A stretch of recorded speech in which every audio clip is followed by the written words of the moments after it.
it's the Working Lambs presentation. It's your fourth one. Congratulations. We're working through it. We're going to make it. If this is your first night, just let you know that the Kentucky Sheep and Goat Development Office and the Kentucky Sheep and Wool Producers Association are helping Dr. Ely get this lambing school online. Hopefully you have enjoyed. If you don't know anything about us, here's our web address. You can come check us out. You can email me or call me. I'm going to introduce this, and then we're going to look at a video to begin with. So I have three main things that I'm going to discuss tonight. So, and the first one is going to be processing a lamb or out of the lambing pen, and I'm going to emphasize docking and castrating. Then after that, I'll have another video that will show orphan lamb rearing, and followed by a set of slides. And then the last one is that I'll discuss tonight is creek feeding a profitable enterprise. And then I'll show some slides after that video. Let's begin with the video. This is a video that we made last fall for my sheep class. What we're worried about is the docking and castrating. So after the ewes are in the lambing pen, after the lambs are born, we normally leave those ewes in the lambing pen for 2 or 3 days and let them bond to each other. After that, the lambs can go out in the pen with all the rest of the lambs, and we normally put 15 ewes in a pen, and there might be 28 to 30 lambs in a pen. But after they're bonded for about 3 days, everything works pretty good, and the ewes will find their lambs and everything. We do 4 different things to the lambs, depending on whether it's a wether or a ewe lamb. We will put 2 ear tags, 1 in each ear. We use a regular medium Alflex tag that we can write the number on. We also put the lambing season that the lamb was born and the year. The tags are coated in different colors because we use different colors for the ram. The male button is for the ram. And then we use different colors for different breeds. Yellows are in the fall. In the spring we use orange. And we use white for the Hampshires and so forth. The other tag that goes in the other ear is our RFID, what is it? The EID. EID tag. And it's got a chip on it and a number, and this is our official scrapey tag that Matt already talked about. The other things that we do, if it's a ram lamb that is going to be castrated, we would do it at this time. We would do that before we dock the tail. We use an illustrator to castrate and dock the tail, and then we use an emasculator to cut the tail off after we put the band on there.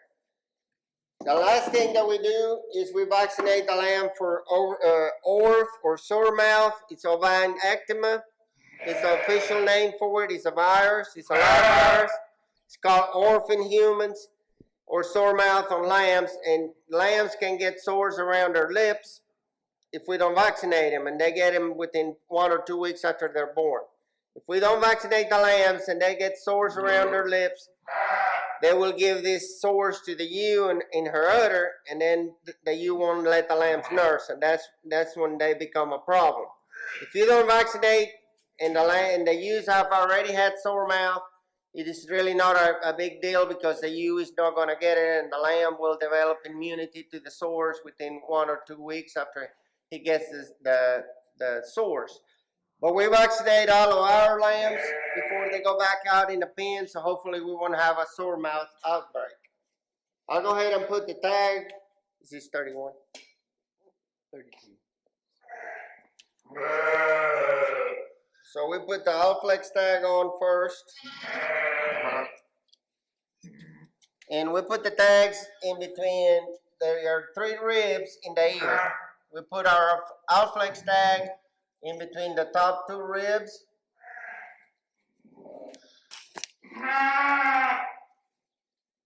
On the right ear. And the EID tag. The left ear. that tag goes a little bit closer to the head. The next thing we would do is vaccinate him for sore mouth. We make this, the vaccine comes with a small applicator that is a little brush on one end and then a little sharp end on the other where we can scratch the skin. The vaccine has to be put in somewhere where there is not any wool or hair. So we normally tend to vaccinate ours inside the rear flanks. And we just make a small scratch in the skin and just simply brush the vaccine on there. If we come back in a week or two, he will have the sore or the little sore right there in that area, and he will develop immunity to the virus, and he will not get it in his flank. I did not wear gloves. If I already had this, and like I said, it's called orphan in humans. I had it years ago, but if you never had sore mouth or orphan, then you should wear gloves and when you're putting the vaccine on. Next thing, we would castrate. This is a ram lamb, and if we were going to castrate him, we use an illustrator, like I said, with a rubber band. The easiest way to get this done is just to simply open the band, pull the scrotum through it, and then push in with the tool at the same time as we turn loose of the handle to make the band not be stretched. So we would push in and turn loose of the handles, and then just simply work the band off the illustrator, and then we would check and make sure we got both testicles. There are two rudimentary teats inside here on the ram lambs, and we want to make sure that we don't get the band on those. As you can see here, we left that one, stays in the body. This one is right here on the right on the inside of that band. Those will not come off. Simply the scrotum, and we leave those rudimentary teats in there. The tail is, we can castrate using the same tool. We can dock the tail using the same tool. Simply by opening the band the same way we did with the scrotum, pull the band in. There are 2 folds of skin on the tail. We would like to leave about 1 finger length of tail on the lambs. In other words, we would put our finger there. That's how much tail we would want to leave on this lamb. We put the band in and move it back and forth, and it would fall in between 2 joints, and that would make the tail come off easier. So as you can see, I left about a finger length. Using an emasculator, we can cut the tail. This has got a cutting side and a crushing side. We would put the crushing side to the body. We can use this tool to dock the tail without putting a rubber band on there, and just simply use it to cut the tail off and hold it for a few seconds, and that would stop the blood flow. But since we're using a rubber band, we don't really need to hold the tool for very long. We're simply using the tool now, is simply just to cut the tail off.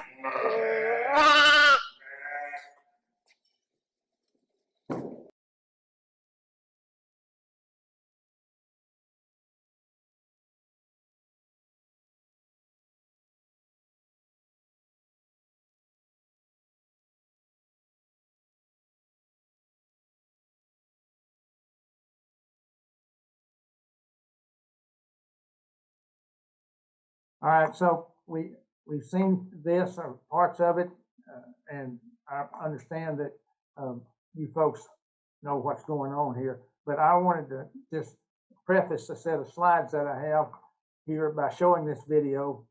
And Andre mentioned that there's 4 things that we would recommend doing. It's dock, castrate, ear tag, and vaccinate. And I added 1 more before the ewes go back out into the mixing pen. Everybody remembers where the mixing pen is. That's where the ewes and the lambs are together. And the lambs are basically the same age. We always want to check the udder. He didn't do that because he's been checking that udder on that ewe every day. He knows for sure that she's okay before he ever turns that lamb back. So because we don't have, make sure she's, the milk is flowing, make sure there's no lumps or any of that sort of thing in the udder, which would be an indicator of mastitis. So this is the tool, basically the tool that he used is an illustrator with the rubber bands. And he described how to use that. I think it's handy that you could use this tool for both castration and docking. You know, although he used the emasculator, that emasculator is a pretty expensive type of or piece of equipment compared with the elastrator. The elastrator is heavy, and it's got both that cutting and that crushing side on it, so that raises the price on that compared with the elastrator. So the reasons for docking. Reason for cutting that tail off at a really young age, 2 to 5 days, or however long they've been in that lambing pen or that jug. Then when they come out and go to the mixing pen, then we're going to dock these lambs. And he showed you how far away from the body to do this. There was really a lot of to do about docking lambs too short and causing rectal prolapse. This was especially in lambs that were going to be in the show ring for youth and for adults as well at fairs and expositions. So the University of Wisconsin did a study some years ago, and they looked at docking lambs at different lengths away from the body. They found out that to minimize rectal prolapse, the best way to do it is just as Andre described, 1 finger length from the body itself. When you do that, it'll be between the 4th and 5th coccygeal vertebrae. You want to try to put the band in between 2 vertebrae, and you can feel it as you move that elastrator with the band on it. So back to this. The reason for docking is left filth, especially on wool sheep. Obviously, they can't go with long tails without having a massive amount of filth under the tail, because the wool catches feces and urine, whereas the hair is not so much, because the feces will slide off the hair, whereas the wool will catch it. In those lambs that are not docked, then you're going to get manure and everything else under the tail. Then you're going to have flies. Then that develops into maggots. I'm not for sure if you ever encountered that or not, but I've seen that, and it's happened to sheep that I've had, that they eat the whole back end of the animal out before you even know that they've got these maggots. So that is really a mess. There's no breeding interference. That's listed as a reason for docking. I don't think the ram will have any trouble whether the ewe's got a long tail or not. But I guess it could, especially if it's wool sheep, and it'll improve the appearance. For one thing, the cleanliness from the back end, and if we're having docked versus leaving long tails. Where and when? Where, 1 inch from the body, as we said, between the 4th and 5th coccygeal vertebrae, and then when, 2 to 5 days of age, at least by 14 days, because they're going to get pretty big by then. And especially some of the hair breeds, like the Dorpers, for example, they have a little, like a little fat tail, and the base of their tail, as it comes out of the body, is really wide and thick. And that's a pretty severe surgery or operation on them, even by 14 days of age. And we'd like to have a warm, dry, clear day, but I don't think we pay that much attention to it. But we dock and castrate in the barn. If you were doing it and sheep were running outside, then you'd want a warm, dry, clear day. How are we going to do it? You could use a knife for docking. You could, but one of the problems, and you go between the 4th and 5th coccygeal vertebrae. The problem with using a knife, and you've got to have it pretty sharp to do that, is that you might have excessive bleeding. So probably we would recommend the elastrator and rubber bands is the best way. One of the old time ways of doing this was really pretty cool, is use a hot chisel on a board. The chisel's really hot, and you lay the tail with the skin side up so that you can see it, and then you can put the chisel right between the 4th and 5th coccygeal vertebrae and push down, and that'll cut the tail off, and it will also keep the wound from from bleeding. And that's what we use. We used to use a emasculator here at the bottom to cut the tail off. And that was one of the problems we had. We might run into a little excessive bleeding with the emasculator. And the way my Andre did it, it won't matter. It won't bleed because the rubber band is cutting the blood supply off. So that lamb might bleed a little bit after he used the emasculator, but not to any great degree. Then the Burdizzo is just a clamping off, like you would use a Burdizzo to castrate a ram lamb. And so all it does is crushes the blood vessels and the nerves in there, so that then you can cut the tail off behind where you made that indentation on the tail. Now the castration, the reason for castration. Some of us that have been in the sheep business for many years have seen prices of lambs. And when I'm talking about these prices, and I understand that some of the smaller lambs, 60, 70 pound lambs are intact, and that's fine. But for lambs that weigh like 100 to 120 pounds or 30 pounds or something like this, we've seen the market go up and down.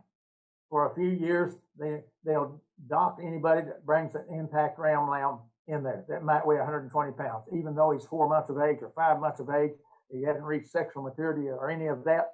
Still, just because he's an intact ram, they would dock him. A nickel to 10 cents a pound. I've seen it do that. Okay, and that's when lambs were less than $1 a pound.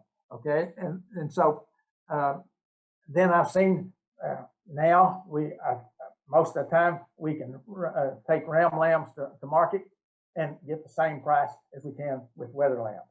So that has oscillated through the years, and right now I guess we would say under some conditions intact rams would be the way to go. Others you want to be careful about, though. Other situations, and that's described down below. So one of the reasons, obviously, you run ewes and wethers together, but you can't do that with ewes and rams, especially when they get to be 5 to 6 to 7 months of age. That's when they reach sexual maturity. You'll have some unexpected lambs if you run ewes and wethers together, or ewes and ram lambs together after 5 months. The wether lambs produce the highest quality meat. They produce the higher quality meat than the ram lambs. They've got maximum lean and optimum fat. Ram lambs that would be slaughtered would have maximum lean and maybe too little fat. Okay, so the wethers produce the high quality meat. There's no buyer discrimination. That's what I tried to describe a minute ago in the starting of when I started describing this slide. This one is big. No chance of not making the market weight before reaching sexual maturity at 6 to 8 months of age. I say 6 to 8, and I'm going to back it up to 5. Okay, so if your lambs do not make whatever market weight you're shooting for by the time they reach sexual maturity, then you got a problem, because they will recognize, if you sell them on the stockyards, at the stockyard, they're going to recognize whether they've reached sexual maturity or not. And you're liable to give a decrease in price because they equate that to increase in age. And as a result, they would relate that to a decrease in meat quality. Wethers can be sold as feeder lambs. Rams can't. Now, a feeder lamb is one that goes to the market, or you sell it to someone and it's not ready for slaughter. So they feed it for a period of time until it gets to whatever weight you want it to be a slaughter lamb. So if they get over 6 to 8 months of age when they go to slaughter, we're back to the same situation that we got in the comment that's right above that. So you can't use rams; you'd have to use them as wethers. Reasons for not castrating: 5 to 7% faster average daily gain and feed efficiency than with wethers. There's no doubt. The research says that these lambs that are ram lambs will grow faster and they'll utilize their feed more efficiently. So if they bring the same price as the wethers, then why not leave them as such? But you have to watch the market and see what's happening. Carcass yields are higher percent of lean cuts. As I said a while ago, the ram lambs have a tendency to have maximum lean, and they may be a little bit short on the fat, whereas the wethers is maximum lean and optimum amount of fat. these ram lambs, because they gain faster and are more efficient, they'll reach market at an earlier age, and so you don't have to feed them nearly as long.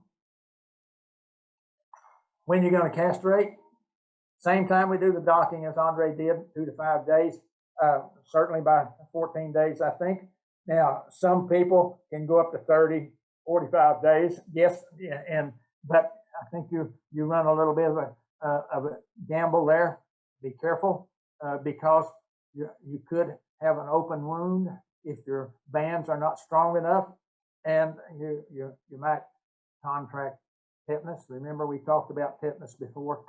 That's not a common thing, but like if you put the band on and you catch those teats, those rudimentary teats that Andre talked about in there, then you could have an open wound to occur, and you could contract that tetanus situation, or you get an infection, some kind of an infection.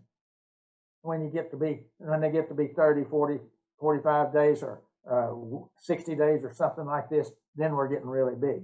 If you're going to do that, you may need to use some different types of rubber bands that are a lot stronger, and some people maybe have used calf bands to do that on bigger lambs. But if you know if you're not going to keep any of these rams for replacements, the time to castrate them, if you're going to do it, is at birth, 2 to 5 days, within 14 days, with a knife or a Burdizzo and an elastrator band. The Burdizzo is clamps. It clamps the spermatic cords, and then the lamb will be sterile, because there's no sperm that goes from the testicles to the penis to be ejaculated.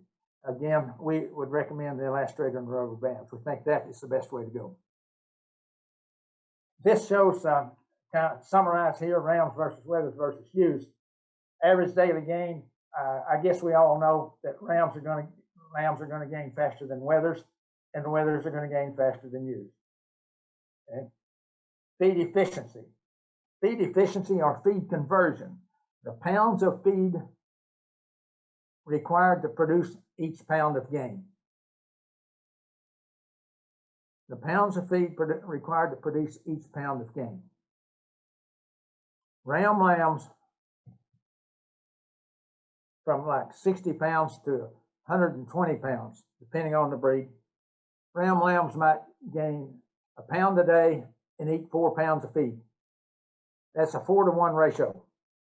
Other ram lambs might gain a half a pound and eat 4 pounds. That's 8 pounds of feed. Which one is more efficient? Obviously, the one that eats 4 pounds and gains a pound, 4-to-1. So that would be more like the rams, and then the ewes would be more like the 8-to-1, and the wethers would be somewhere in between. So the rams are more efficient, as we said. Maybe not to those extremes that I use as an example, but overall rams are more efficient than wethers, and wethers more than ewes. DP is dressing percent. Dressing percent. That is the carcass weight, the hot carcass weight of the lamb in relation to its live weight. Typically, wool lambs primarily that weigh 120 pounds will dress about 50 to 52%. That is, the carcass will weigh about 50 to 52% of the live weight of that animal. The ewes have the highest dressing percent. That, you know why? You know why they have the higher dressing percent than the wethers and rams? Because they'll typically be fatter, like at 120 pounds. They'll be fatter than the wethers, and the wethers will be fatter than the rams. And that's what it says in the last line. The fatness is ewes is greater than wethers and rams. Yes, we want to have a carcass that is heavy. We want it a high dressing percent. We want a high dressing percent. But the rams will have a lower dressing percent because they don't have as much fat as the other two sections. There's been a lot written about orphan lambs, how to raise orphan lambs and so forth. And a lot of research has been done with these. And when they did the research, the reason they did it is because 10% of the lamb crop in this country probably starved to death. 10% of the lambs. 1 out of 10. That's the estimation. 1 out of 10 lambs starve to death and die. They die and death's the same. Okay. Yeah. That's a pretty good lick, wouldn't you say? Then you've got other reasons that lambs may die. So that's going to throw your death loss really, really high. So what can we do about that? And based on that information, that stimulated a lot of research with orphan lambs, raising orphan lambs. And I think we can do that pretty well if we're inclined to do so. Example, we have, I think we have 16 lambs that we're rearing artificially at the sheep unit currently, because those lambs could have died. They could have starved to death. They came from triplets, or they came from ewes that weren't milking quite well enough, or they might have been young ewes and they had twins and they couldn't give enough milk for them. So there's various reasons, and I'll mention some of those in a minute. So Andre has made a video here about orphan lambs and raising orphan lambs, and he will also discuss in relation to that grafting onto other ewes. Today we're going to talk a little bit about raising orphan lambs and grafting lambs on other ewes. As you can see, we have quite a few orphans this lambing season. Some of these lambs, most of them were triplets, and some others were probably twins that were on really young ewes or first-time lambers where the ewe wasn't producing enough milk for both of them. So we went ahead and pulled one off. We found that if you have breeds of sheep that produce multiple birds, like the polypay that we have here at the farm at UK, they tend to have lots of triplets as a ewe gets to be 2, 3, and 4 years old. And we find that if we pull one lamb off and let those ewes raise twins, we can prolong the productivity of those ewes. Whenever we let those ewes raise triplets, as the lambs get older, they get really aggressive when they nurse, and they bump on those udders on those ewes quite a bit, and then we end up getting ewes with mastitis or lumps in their udders. So by pulling one lamb off, that is a lot easier on those udders on those ewes, and then those ewes will last longer and produce several more years. So our routine is simply to pull one off when we have a set of triplets. It's hard to say, which one to pull off. Sometimes the sets are not really uniform, and you have a really big lamb, so you end up pulling him off if he don't match the other two. Or you have a real small one, and then that would be the one we pull off and try to leave a couple of lambs that are pretty uniform in size with her. We try to graft as many lambs as we can. We don't like to raise them artificially because, of course, that costs money, and it's better for the lamb and the ewes if they raise their own lamb. So we try to graft as many as we can before we bring them into this pen and actually raise them artificially. There are several ways you can graft lambs. The easiest way is what we call slime grafting, and that's when the ewe is lambing and we find that maybe she had a dead lamb, or she's just going to have a single and she has lots of milk. We try to graft a triplet on her, and that needs to be done immediately as soon as if we can catch her lambing, that's the best time to do it. You want to put your hand get a glove and put your hand inside that ewe and actually stimulate her and make her think that she's having another lamb, and then you take the lamb that you're going to put on her and you try to get as much of that afterbirth and birth fluids on him and rub him. If she has another lamb of her own, you try to put them together in one little pile and try to get her to lick both of them, and that way she will take and adopt a new lamb. That's the easiest way to do it.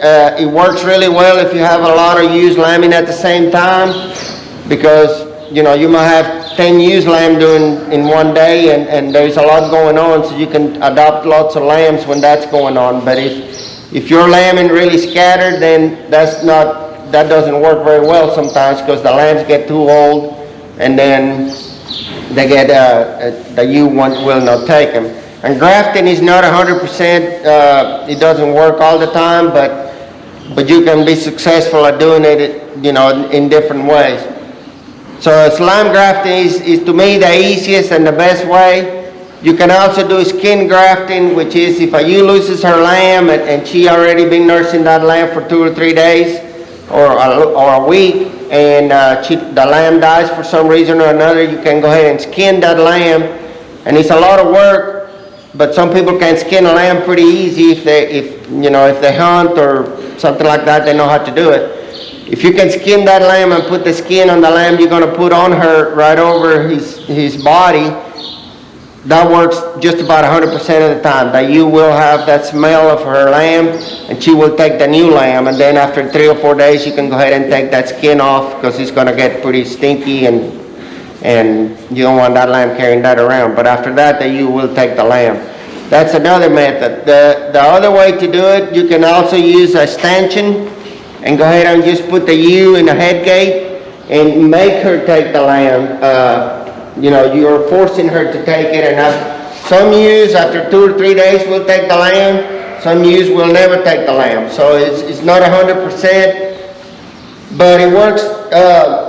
If you've been selecting for mothering ability and your ewes are really, really good mothers, a lot of times it's a lot easier to get those ewes to take those lambs. I have 2 different types of head gates to show here. This is the head gate that was built here on the panel, and when we ordered the lambing panels at UK, we ordered some of the gates for the lambing pens to actually have a head gate on them. As you can see, this gate is how we go into the pen. This is the same gate, but it doesn't have a head gate. This head gate here allows us to put the ewe in here and lock her head into this section here, and we can feed her outside and put a water bucket in here, and she can drink here instead of drinking water in the water. The thing I don't like about these head gates is that they're not solid in this part, and the ewe can turn around with her head and look and smell the lamb as they're nursing her. That's one disadvantage of this. But it is really nice to have the head gate built into the pen, because we not only use these to graft lambs, but we also use them if we have to help a lamb nurse, or we need to catch the ewe for some reason. We can simply just put her in here and lock her and work on whatever we're doing. For most people that won't have a setup like this, they can build a head gate like this with a piece of plywood and some 2x4. And I actually like this head gate better than the other one because it's solid on this part. So the ewe's head would go in here, and she cannot see a lot. She can see, underneath her nose here and check what's going on behind her, but she has to look really hard to be able to see who is nursing her. This is solid, and that keeps that keeps her from looking back. Simply put a piece of 2x4 with a bolt on the bottom, and we have different adjustments. You can put several holes in there to adjust it depending on the head of the ewe, and you just have a bolt here, put her in there, and you can lock it, wherever you think that you need to keep her comfortable, but to keep her head in there. And then on this is just simply wired to your lambing panels on both sides to keep it in place. And then we hang our bucket right inside here, and you can feed her hay and grain into this part of the corner here, and her head would be in here. And that's plenty of room for her to eat and drink. And then the rest of the pen would be basically for the lambs to go in there and nurse whenever they want to. So that's another method to graft lambs. There are also some sprays and artificial sprays you can buy to put on the lambs, to spray the lambs with. I don't think they work very well. We tried them, and it's just hit and miss on whether they work. Another way to have adopted lambs is if the ewe has one lamb and you're trying to put another one on her, to try to get those 2 lambs to smell the same, I get a bucket of water and I put a bunch of salt in it, and I put both lambs in there all the way up to their nose and soak them in that salt water, and then try to get that ewe to lick both of them. And sometimes that works, and that kind of gets them to smelling the same. There are tons of different ways you can try to graft lambs, but like I said, not a lot of them are 100%. But it is a lot better to do that than to have lambs on milk, on artificial milk. So a little bit more about grafting, about raising lambs artificially. There are several ways to do that. There are some cheap ways to do it that you can do yourself at home. It's a lot of labor, but you can do it a lot cheaper. If you only have 1 or 2 lambs that you're going to raise artificially, you can just simply mix milk and put it in a bottle and feed those lambs, 3 or 4 times a day. It is important to try to get, if you're going to raise a lamb artificially, it's important to do it early too, because it's a lot easier to train him to nurse that bottle or the nipple on the milker or whatever. If you wait too long and they nurse on the ewe for very long, it's pretty hard to train him to the nipple or the bottle. So we try to do that also as quick as we can. We know that if we're going to pull one triplet off, we simply give that lamb colostrum for the first 6-8 hours or so, or we tube the lamb with colostrum. And once he has colostrum in him, then we take him off and put him over here with the milker or the bucket. So they need to have colostrum first before you can put them in here, but after you do that, the earliest you can put them in here, the better off you are.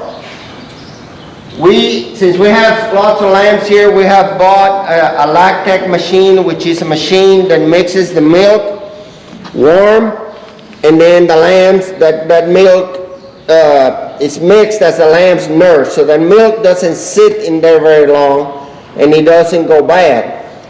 The machine itself has got a container at the top where we can put almost 20 pounds of milk, of powder milk in there. And then it's also got a 2.5 gallon tank built inside with a heater.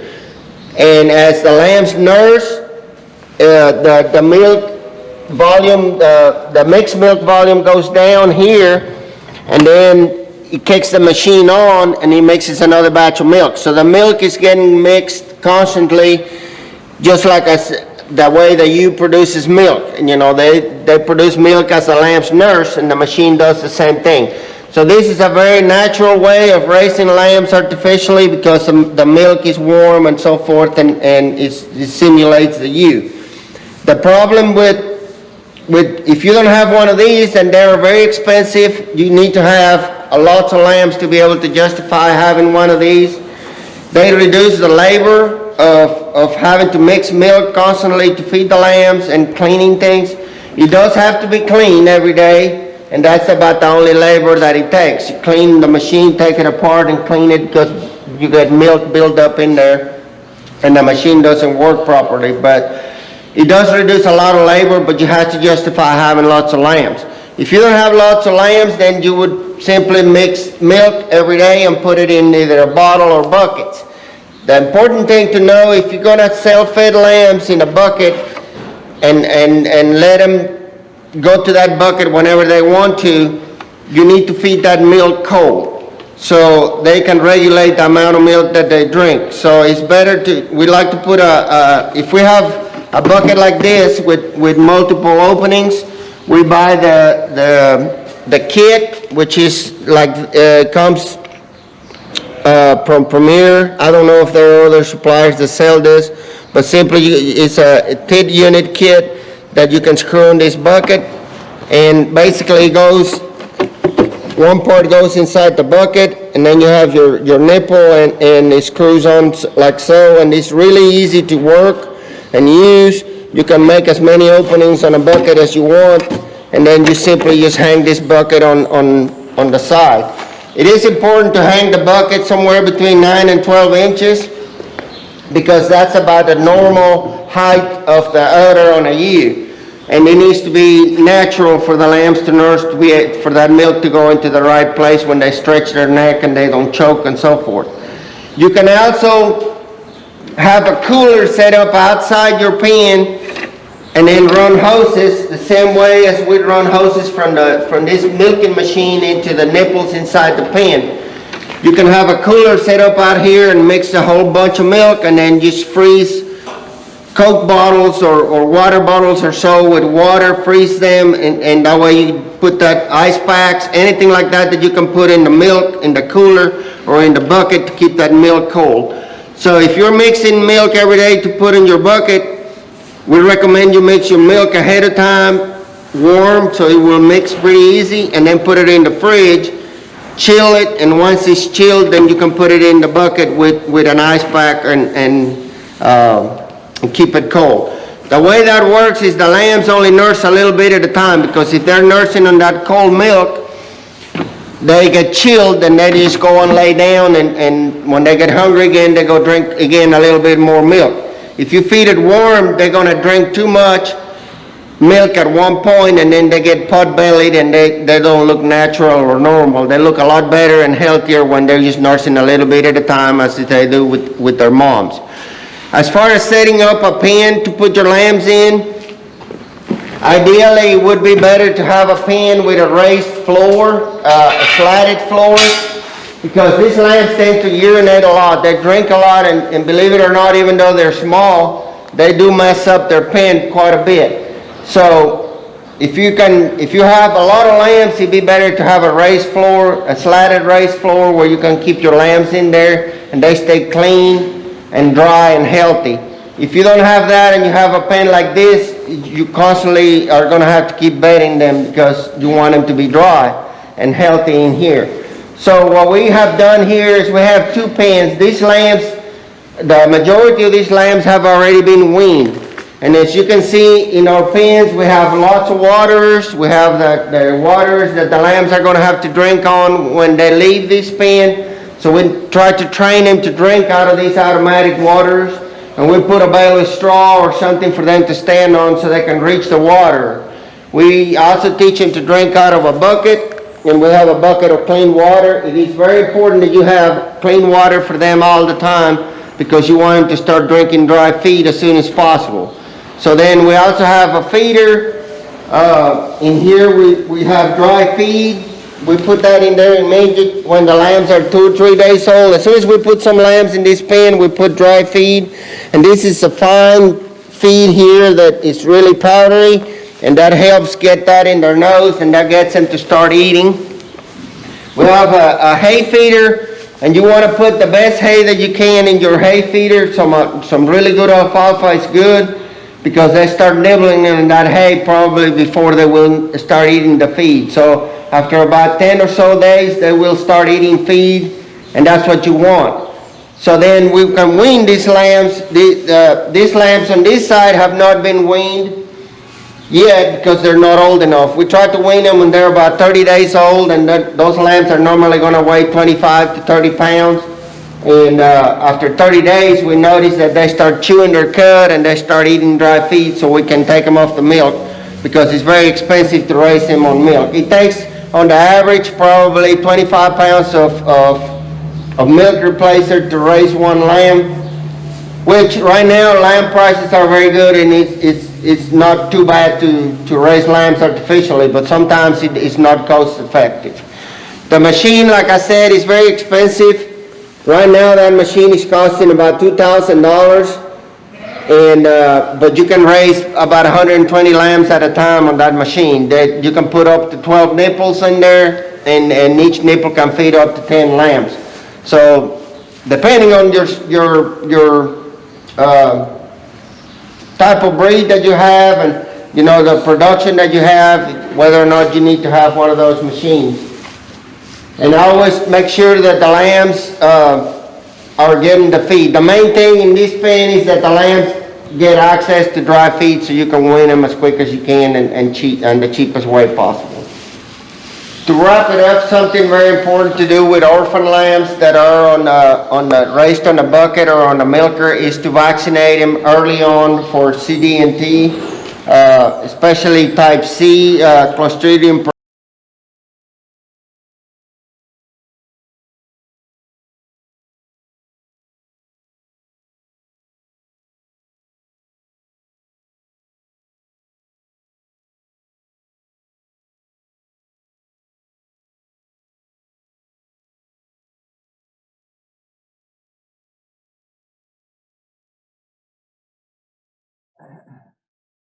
1 in 10 die of starvation.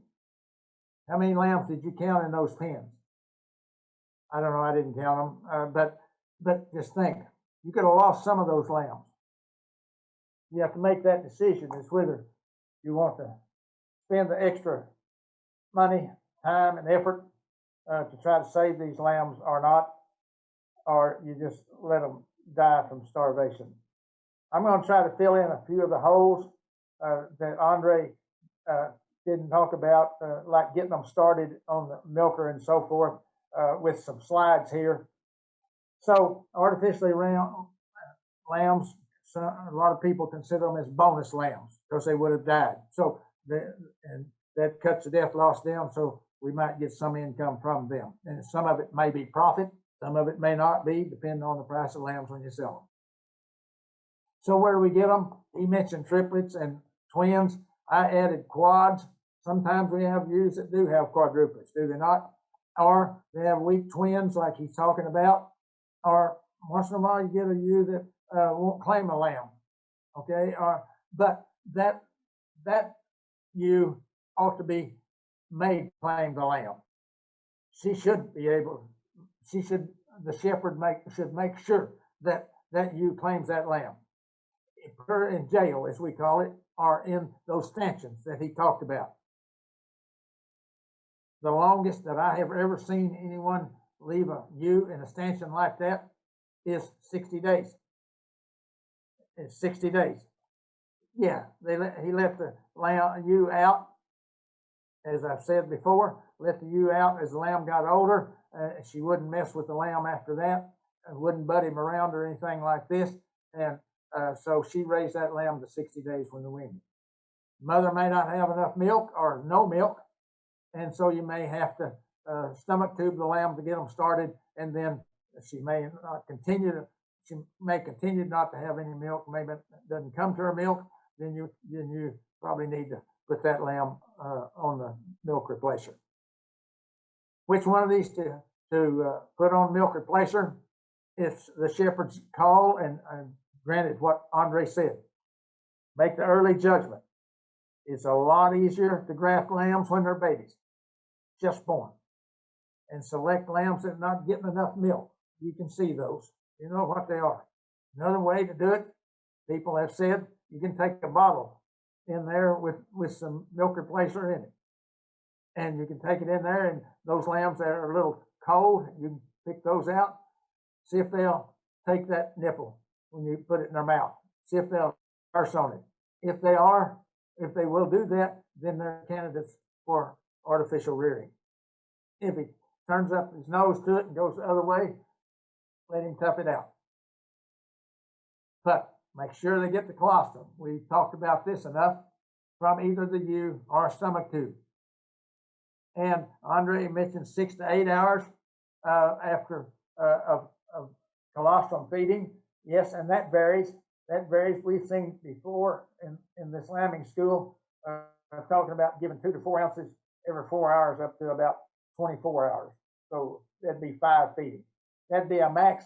It's not that you can't get by with doing it a couple of times up to 8 hours, or 3 times up to 12, or something like this. It's just ideal would be 2 to 4 ounces every 4 hours up to about 24 hours. 5 feeding. The lamb milk replacer. I'm going to show you some a milk replacer that Andre is using at the sheep unit, and just as an example. Please understand that, just as an example. But we've raised a lot of lambs experimentally, artificially, at the University of Kentucky. One lambing season, we raised 60 lambs artificially on purpose, so that we were looking at different fat levels in the milk replacer, and we fed 18%, 24%, 30%, and 36% fat. And we found out that the ideal fat level was 30%. We also found out that the ideal protein level is about 24%. The sack that I'm going to show you on the slide here contains 23%, I believe. And that's the reason I inserted the 23-24%. Always before I've described the milk replacer should contain 24%, and make sure that you look and make sure that it's got casein in it and/or whey, which comes from the milk.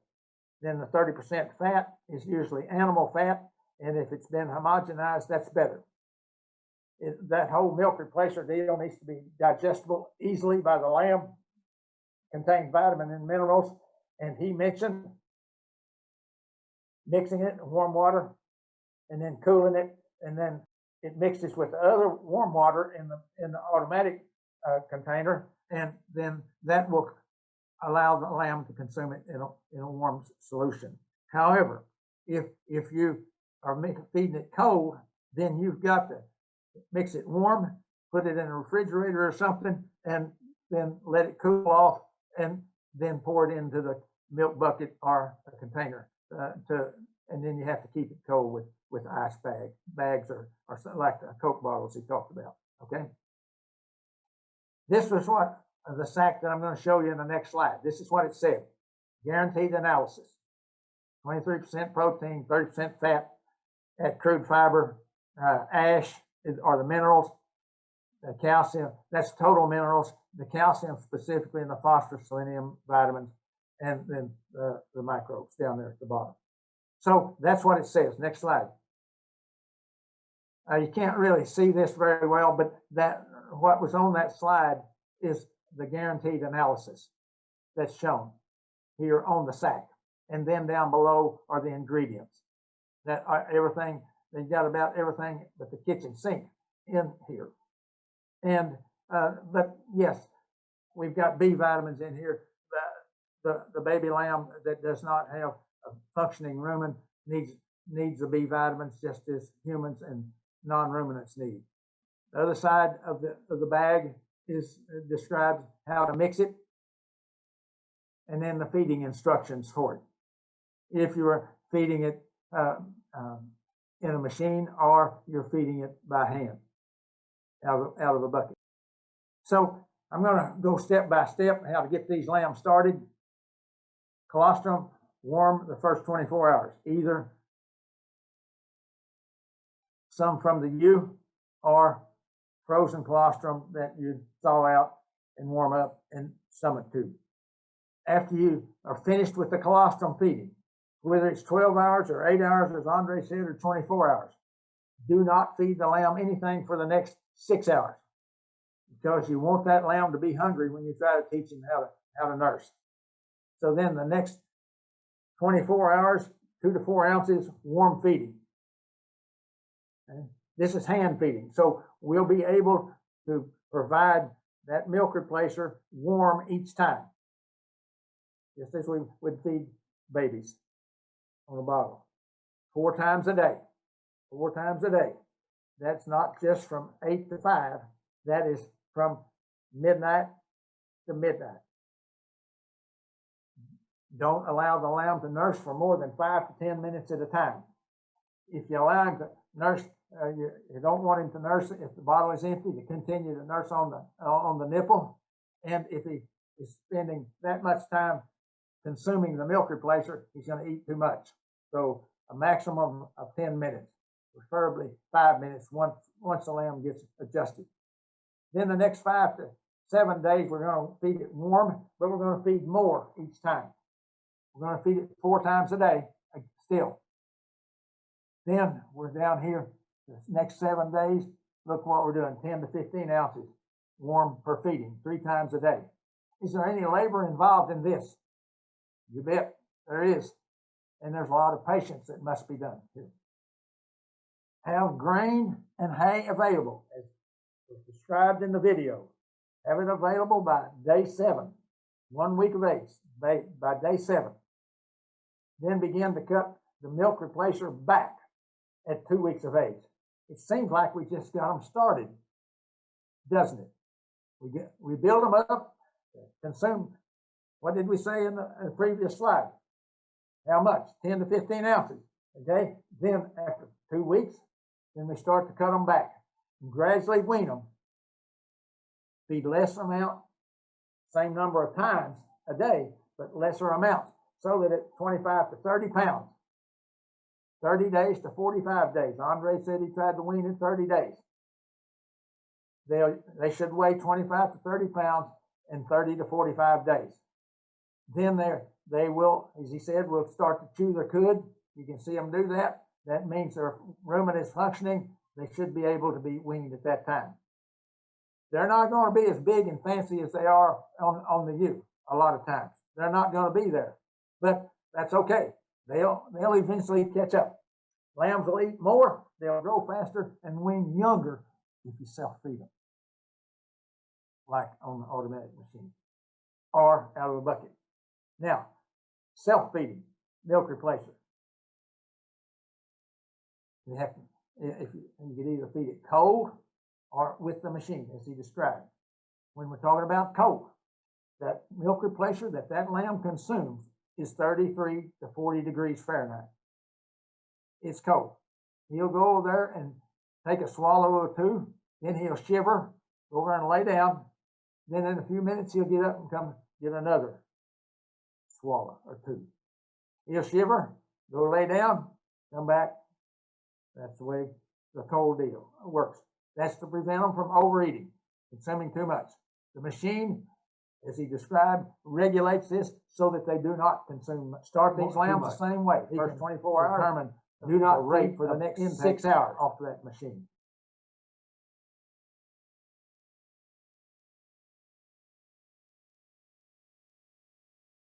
The same thing as with the feeding by hand, 6 hours. You have to teach the lamb to nurse. You got to take it to that nipple, whether it's in a bucket or off the machine. And that lamb will have a reverse that'll be on it. So you have to be patient with the lamb. Try, and try. Patience is the name of the game here. They'll eventually go if you don't have enough patience with them. Have that dry supplement available by a week of age. Then you start to cut the milk replacer back after about 2 weeks. You cut it back. You can do that with the bucket. You can do that by making it colder. Make it closer to the 33 degrees than the 40 degrees. That means you put more ice packs in there to keep it colder and longer. And you can also do it by adding more water to your mixture. Gradually wean the same way as we do with the hand feeding and put them on a total dry ration.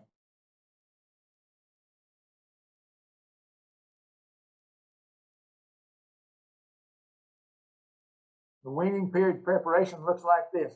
Have that concentrate supplement and hay available 7 days. How many times are we going to see that thing? Okay. Hopefully this is next to the last one.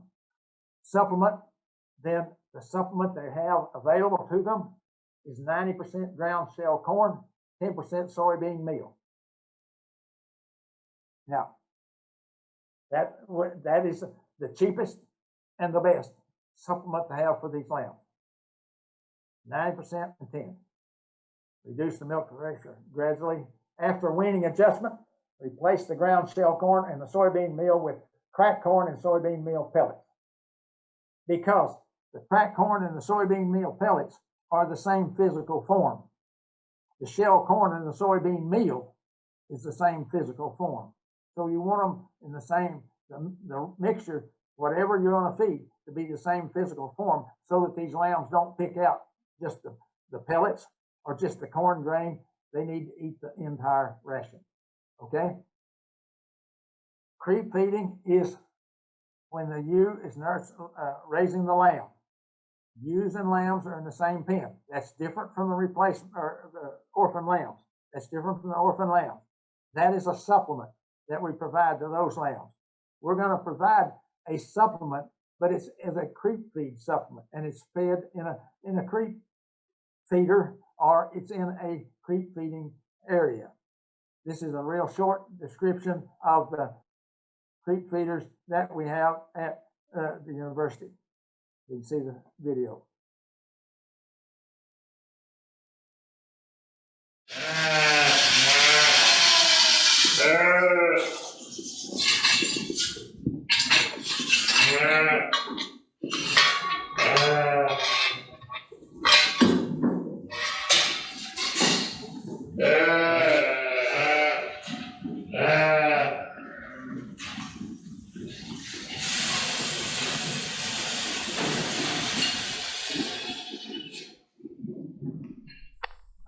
we're looking in the pen with the creep feeder. This is a set of lambs that's about a month old on average, and they've been in the barn ever since they were born. And it's a mixture of Hampshires, Polypays, and a white Dorper or two in here. So the emphasis in this video is on the creep feed. We put the creep feeder in each of the pens when the lambs are about 7 days old, average. And then we'll leave them, the creep feeders in the pens till the lambs are 60 days of age, and that's when they'll be weaned.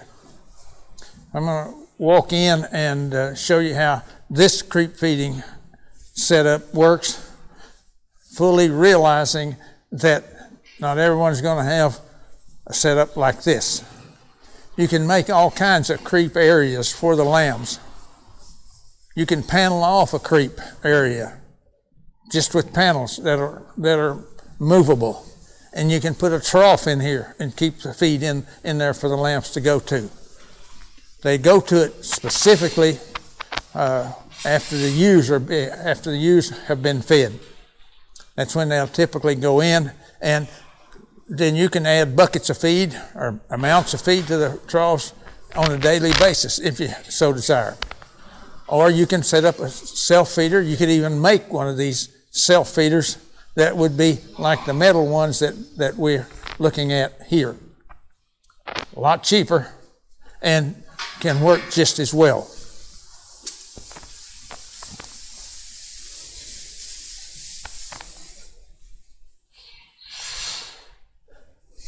When we look down on this creep feeding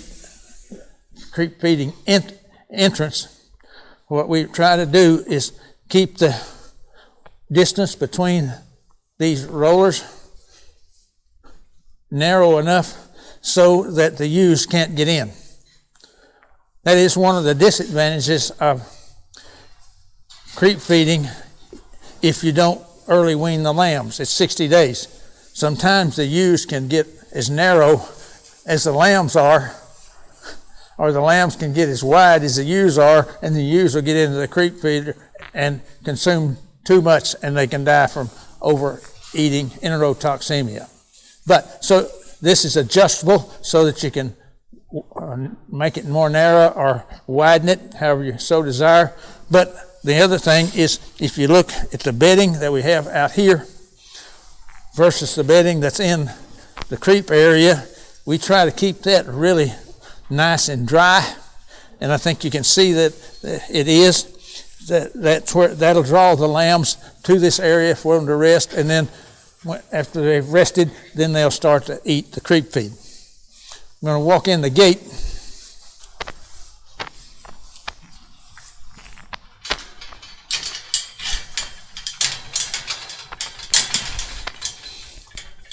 Maybe.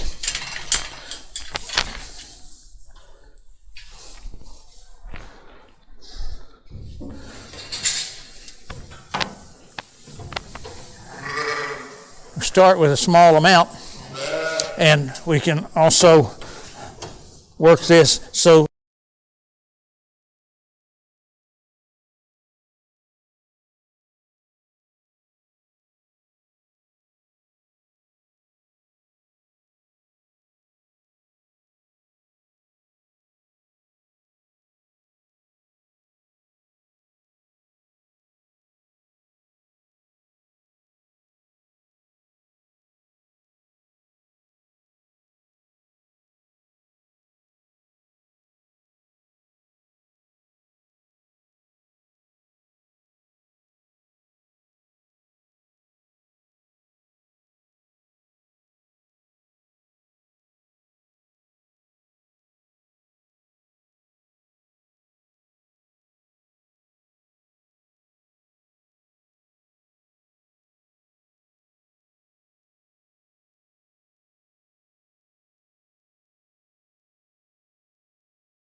as you're looking at this, in this picture here, same thing as I was talking about in that video, or trying to, the lambs can get in, the ewes cannot, and they can eat out of that feeder, that trough that's on the bottom of that feeder.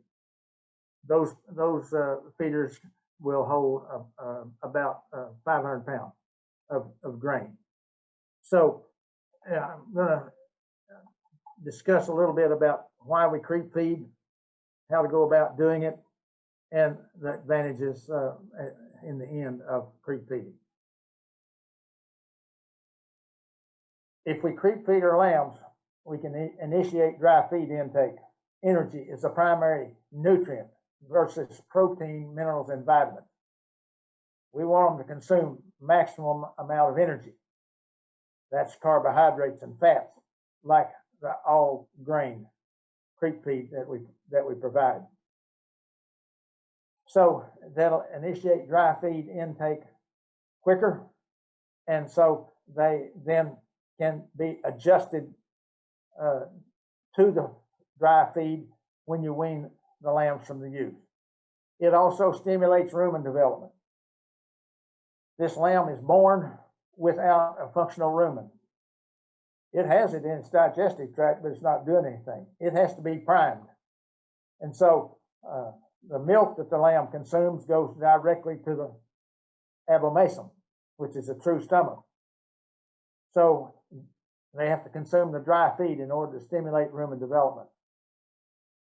Again, feeding the dry feed early so it stimulates rumen development, that prevents any weaning stress for early weaning, as we talked about, 60 days. They'll be 5 to 10 pounds heavier at weaning time, on average, compared with those that are not creep fed. That translates into marketing about 30 to 35 days earlier than those lambs that were not creep fed. If these lambs are on pasture, it also helps to deal with the stomach worms. We have to remember that the ewe is the primary infector of the lambs as far as stomach worms are concerned. So the more energy, the better the feed, better the nutrition for the lamb, the better it is to handle any increase in stomach worm infestation. Overall, why don't we take advantage of the lamb's feed conversion capabilities early in life? Just as an example, creep feeding, maybe 2 to 3 pounds of feed per pound of gain during the creep feeding portion. Immediately after weaning at 60 days and up to maybe 120 days, the feed conversion might be like 4 pounds of feed per pound of gain. After 120 days, it goes up to 5 to 6 pounds of feed per pound of gain. So the smaller the ratio, the narrower the ratio, the better. So why not take advantage of the lamb's feed conversion capabilities early in life? Next slide. Here's what I'm talking about as far as stimulating rumen development. Well, let's look at the 4 compartments of the ruminant stomach: rumen, reticulum, omasum, and abomasum. At birth, the capacity of the rumen, theoretical capacity, is 25% of the total. Reticulum is only 5, the omasum is 10. But look at the abomasum. That's where the milk goes. When the lamb nurses, the milk goes directly to the abomasum. It doesn't go through the rumen, reticulum, and omasum. But then it starts to eat dry feed. Then it goes to the rumen, reticulum, omasum, into the abomasum, and then the small intestine. So at 4 months of age, look what happened to the rumen. It's 75% of the total. Reticulum still 5, omasum is about the same, and abomasum, it hasn't shrunk, but just as a percent of the total, it's gone way, way, way down. Then at maturity, at a year or so of age, about a year, it'll be 80, 5, 7, and 8. So we need to stimulate that rumen development as early in life as we possibly can. Those lambs be creep fed, I think, are those going to be early weaned. Also, any lambs that are born in late winter or late fall and winter, January, February born lambs. Yes, those lambs should be creek fed, even though the ewes are really good. Creek feed these lambs, as I tried to show you in the video, because we want to market these lambs before the 1st of July. So we want them as big as possible. Certainly, if you got purebred or registered lambs, you want them to grow as fast and as big as you can get them. And one way to do that is creek feed them, whether you early wean them or not. Twins and triplets, they really need it. Single lamb might get by pretty good, but he could still be bigger if you creek fed him. But certainly twins and triplets, because I promise you that the ewe nursing twins doesn't give twice as much milk as the ewe that is nursing a single. She only gives about 40% more milk with twins than she would with singles. So we have to make up for that difference if we have twin lambs and triplets. Late borns within the season, within the lambing season. We had lamb born, the last lamb was born about 10 days ago. Okay?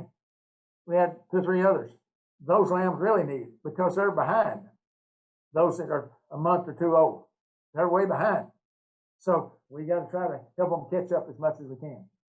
And if we're going to market lambs at 100 to 120 pounds, which is average market weight of slaughter lambs, yes.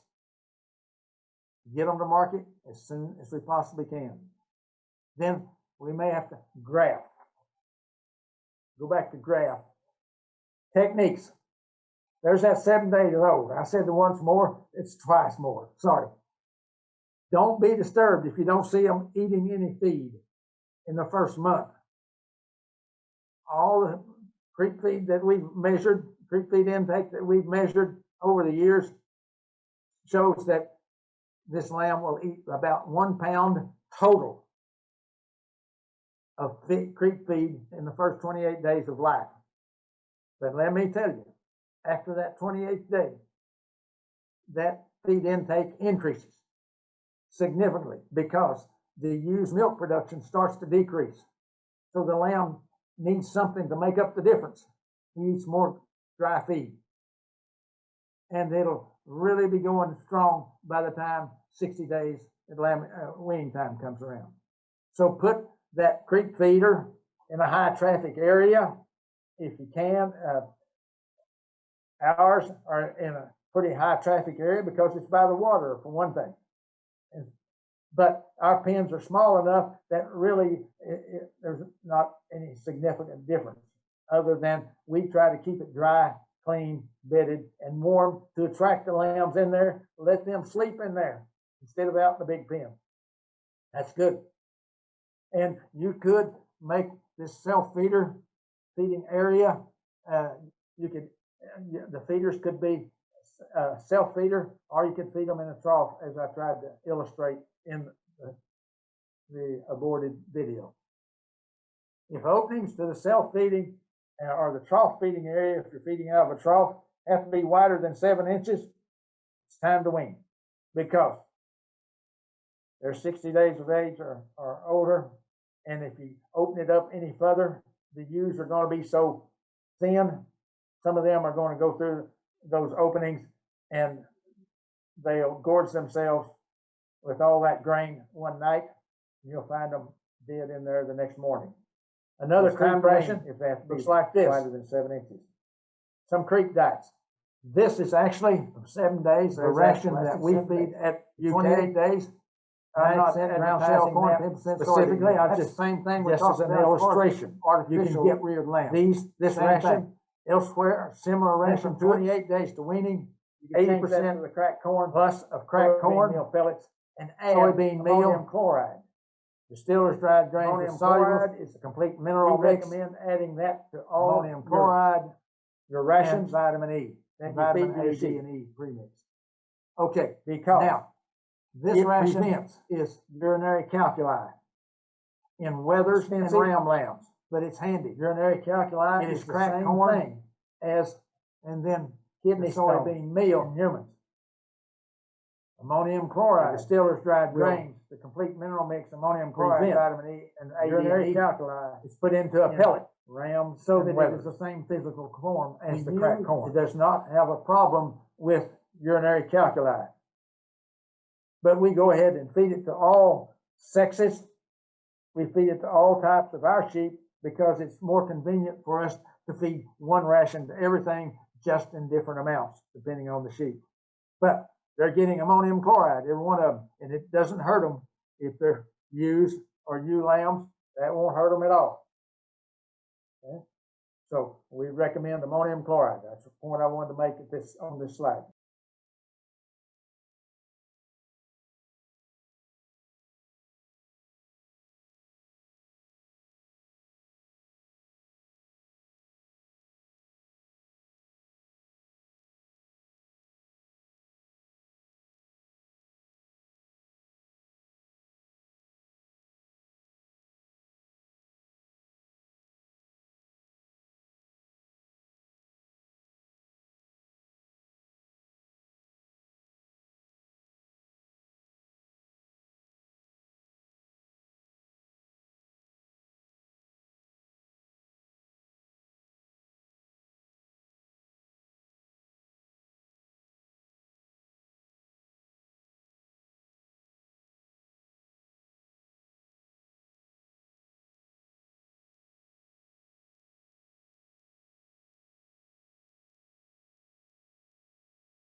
I think the main reason to creep feed is this: stimulate rumen development. You stimulate rumen development, that means they're going to eat dry feed, and that'll increase gain and feed efficiency. It eliminates weaning stress, and the creep feed that we provide should supply energy. Okay, when grafting with a head gate, do you leave the ewe in the head gate 24 hours a day? Or roughage? Yeah. But that one picture of Andre feeding that grain in that trough to those ewes, then he comes back and fills it with silage, mixture of silage and hay. You should see those lambs jump in the trough with them. Those lambs are going to get milk from their mother. They're going to steal the mother's feed out of the trough, and they're going to get creep feed. They ought to grow like a weed, don't you think? And they will, if you'll provide all three of those. Eliminating one of those will reduce performance. Eliminating two will reduce it even more. When you take them all three out, you're raising a lamb without anything. Obviously, she's going to have the milk. But think about that. A reason for creep feeding. I want to market lambs as early as I can and as efficiently as I can. The longer they're on my place, the more expensive they're probably going to be. It may not help. If you use slatted floors it'll help in your group pens, how many square feet per lamb do you need? That he's going to stimulate her to give more milk. It's a vicious circle. Okay? But that's what will make the sheep enterprise more profitable, I think.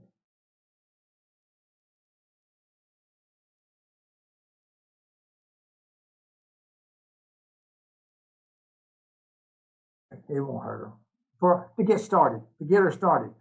The lamb has to be old enough so it can move around okay.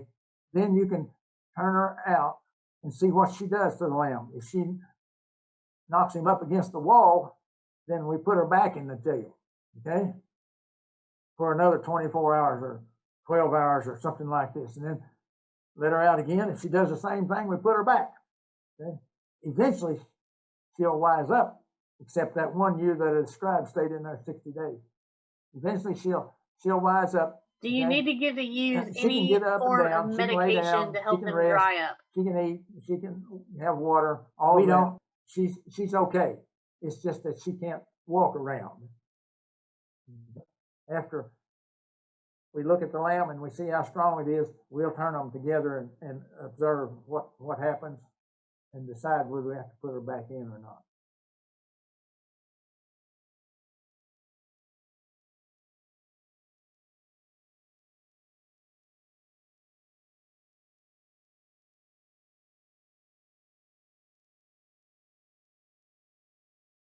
probably 2 to 4. You can pile them in pretty good. The reason being, the feces and urine is going to go through, fall to the bottom. The point I'd make about that is you want to be careful and make sure there's no drafts in that room or area where the lambs are, because that cold air comes up under the slatted floors, up under the lamb. Even when they lay down, then you're going to run into some respiratory problems, pneumonia problems, more likely in that situation. So you need to have it so it is quiet in there, and it's got a little warmer temperature than just purely outside.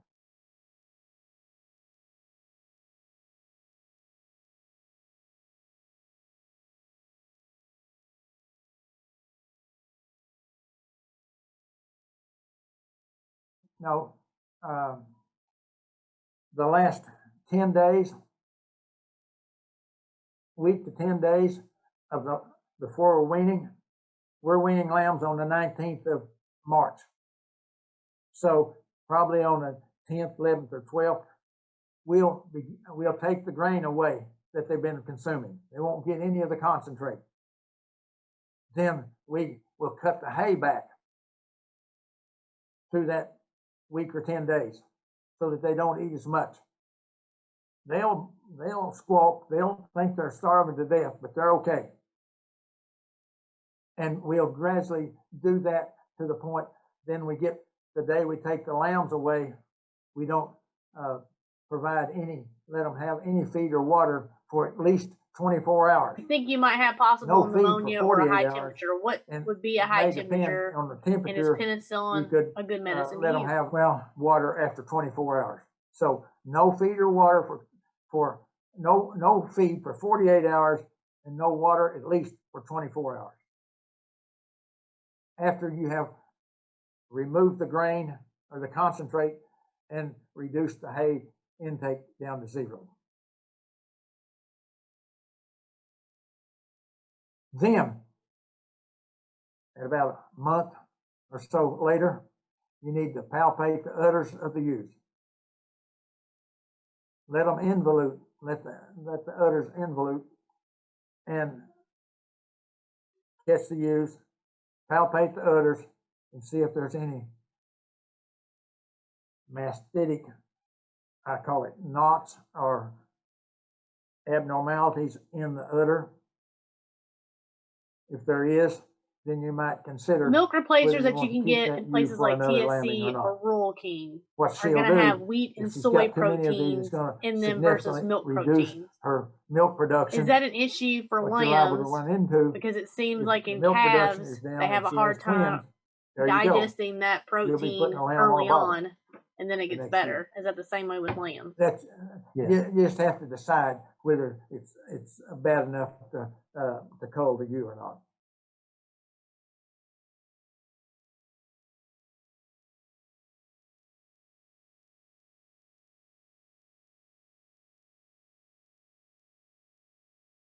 The body temperature of the lamb is about 102 to 103 degrees Fahrenheit.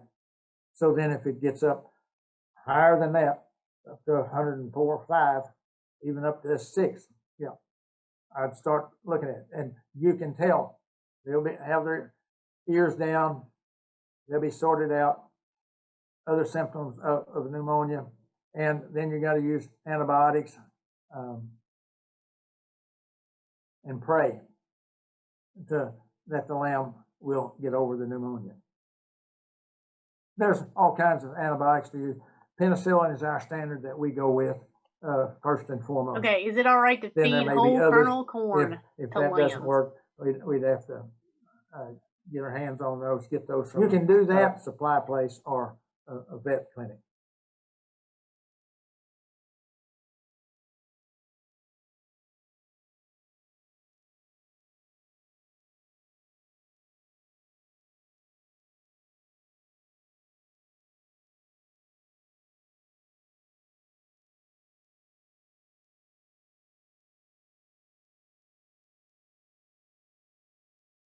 casein, the casein protein is the most digestible of all the protein, of all of our proteins, casein.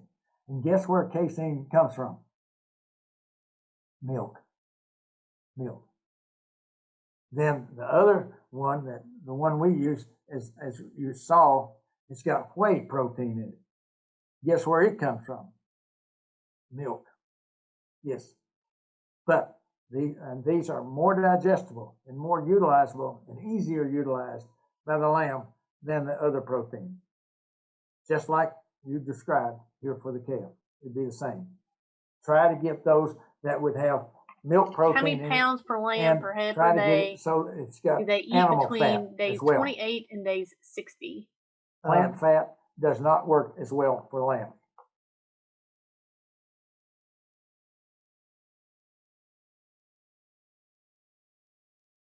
And along with that 0 to 28, and from 28 to 60 or 28 to 56 days. As they get a little older, I would recommend, again, starting out with the ground stuff up to about 28 days. Then you could, if you are feeding lambs out for, they won't like, a consume it direct as to much as they consumer or would a slaughter with a type corn. situation, can you leave your After ram lambs you get to 60 on days, a self feeder? You can feed them shell corn. Yes, no problem. Yes.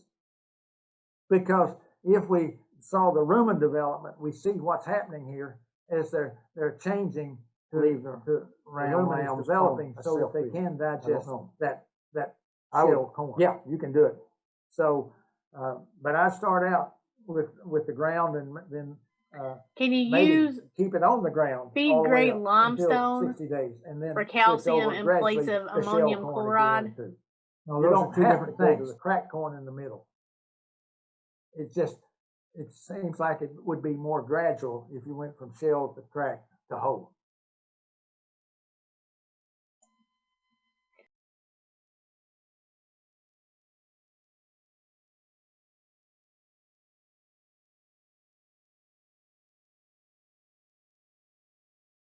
About 3/10 to 4/10 of a pound per head, less than a half a pound per head per day. We've measured that.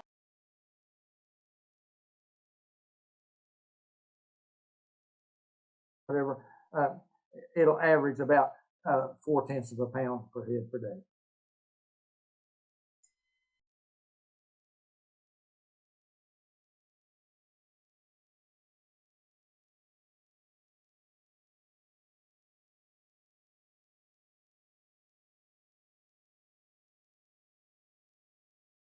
They're lambs that are going to be slaughtered and utilized by your customer.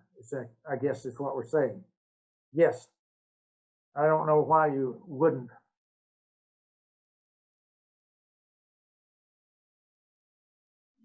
If you have your ram lambs on a self feeder, can you keep your replacement ewe lambs in the same pen, or should you separate them? Yes.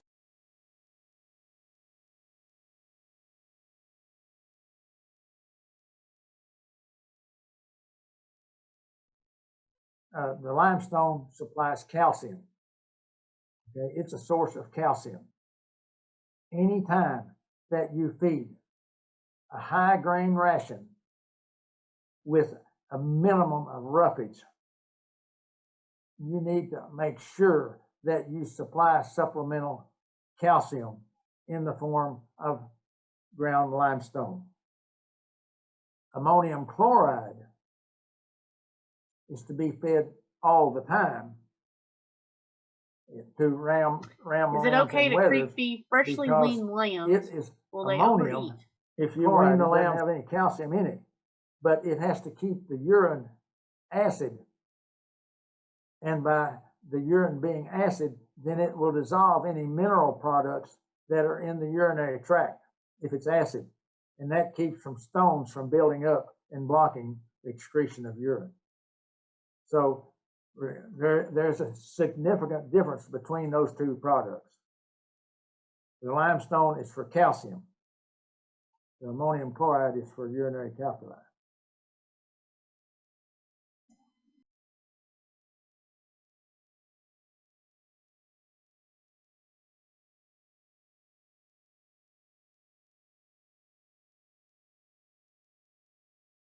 up to 4 to 5 months of age. 5 months is what I said. Because So with leave me them together feeding longer out than the that, ram you'll have lambs some I have unexpected for lambs on these butcher, 47 where day they're births. going to be butchering them into brats, Okay, so am I better off to leave them as rams we have or butcher them or lambs put them that as are going to wethers to market maybe on get a Monday. little more They were fat born with in them? October, like the 1st of October. They're using ram lambs together. The brought, they're okay. They're okay, but they're on the borderline. If we had to wait another month, we'd have to separate those two to be on the safe side.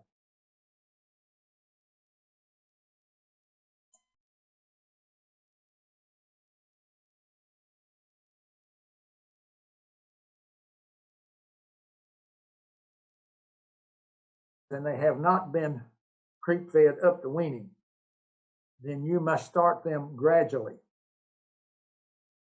Typically, when we change rations or start from a scratch and go forward with a ration, we probably should take 2 to 3 weeks to adjust that lamb gradually. Even though they may have been vaccinated for enterotoxemia before, still, to be on the safe side, take it really slow, just a small amount at a time over a 2 to 3 week period. Any change in the ration take a long time.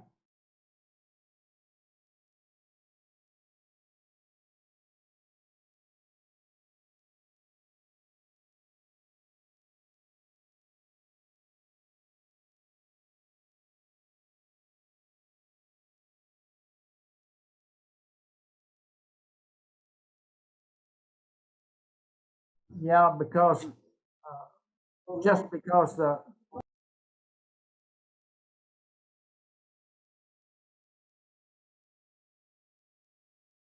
if you could use the lower priced cuts that would be fatter on all sexes, that would be like the flank, the breast, some of those areas. If you had enough to make your brats there, then sell the other high-priced wholesale cuts, then that might be a way to go. But if you need more fat if you're going to put everything into brats and need more fat, then yes, I would put them as wethers, I guess. Yeah. You might use ewe lambs too, but you may want to keep those as replacements. If you didn't want to, then they would make they would have more fat than either the wethers or the rams.